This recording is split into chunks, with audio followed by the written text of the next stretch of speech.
Il était une fois, dans une forêt enchantée aux arbres majestueux et aux fleurs colorées, un petit lapin blanc nommé Flocon. Flocon n'était pas un lapin ordinaire. Non, non, non, il était le lapin le plus curieux de toute la forêt. Ses grandes oreilles se dressaient toujours à l'affût du moindre bruit mystérieux et ses yeux brillants cherchaient constamment quelque chose de nouveau à découvrir. Un matin ensoleillé de printemps, alors que la rosée brillait encore sur l'herbe tendre, Flocon sortit de son terrier en bâillant.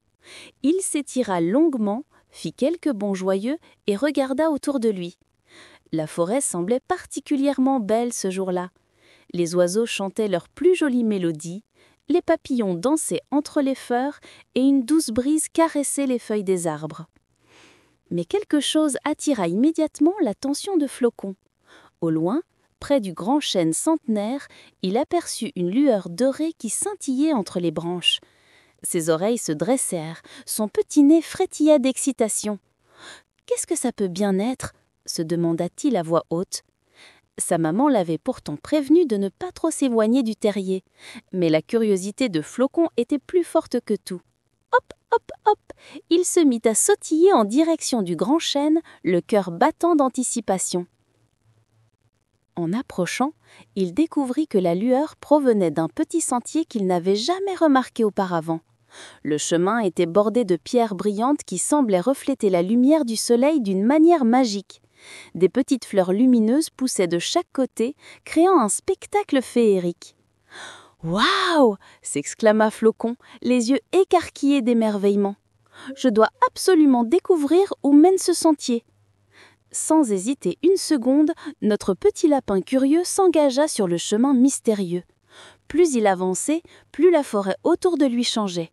Les arbres devenaient de plus en plus grands, leurs troncs couverts de mousse argentée, des champignons multicolores poussaient ici et là, certains aussi hauts que Flocon lui-même. Soudain, il entendit une petite voix fluette qui venait d'un buisson de framboises. « Au secours ! À l'aide !» Flocon s'arrêta net et tourna ses longues oreilles dans la direction de la voix. Il s'approcha prudemment du buisson et écarta délicatement les branches avec ses pattes. Là, prise dans une toile d'araignée, se trouvait une minuscule fée aux ailes scintillantes, pas plus grande qu'une sauterelle. « Oh, pauvre petite fée !» dit Flocon avec compassion. « Ne t'inquiète pas, je vais te libérer. » Avec délicatesse, il utilisa ses dents pour couper les fils de la toile sans blesser la petite créature. La fée, enfin libre, virevolta joyeusement dans les airs et vint se poser sur le nez de Flocon. « Merci, merci 1000 fois, gentil lapin !» chanta-t-elle de sa voix cristalline. « Je m'appelle Aurore. Pour te remercier de ta gentillesse, je vais te révéler un secret. Au bout de ce sentier se trouve le jardin des merveilles, un endroit magique où tous les rêves prennent vie. Mais attention, pour y entrer, tu devras résoudre 3 énigmes posées par les gardiens du jardin. » Les yeux de Flocon brillèrent d'excitation. Un jardin magique, des énigmes à résoudre, c'était exactement le genre d'aventure dont il rêvait. « Je relève le défi », déclara-t-il courageusement. Aurore sourit et saupoudra un peu de poussière d'étoile sur Flocon. « Cette poudre magique t'aidera si tu te sens perdu. Bonne chance, petit lapin curieux. » Et dans un éclair doré, elle disparut. Flocon poursuivit son chemin avec encore plus d'enthousiasme. Après quelques minutes de marche, il arriva devant une immense porte sculptée dans un tronc d'arbre géant. Devant la porte se tenait un hibou majestueux aux plumes grises et aux grands yeux dorés. « Hola, jeune voyageur !» ulula le hibou d'une voix grave. « Je suis professeur Plume, le premier gardien. Si tu veux passer, tu dois répondre à mon énigme. Je parle sans bouche et j'entends sans oreille. Je n'ai pas de corps, mais je prends vie avec le vent. Qui suis-je » Flocon réfléchit intensément, ses oreilles frémissant de concentration.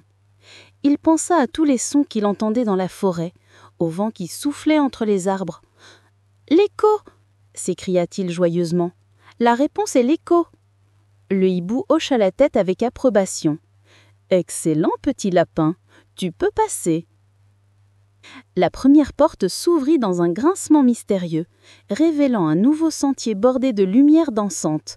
Flocon avança avec confiance jusqu'à ce qu'il rencontrât le deuxième gardien, une tortue sage portant une carapace ornée de symboles anciens.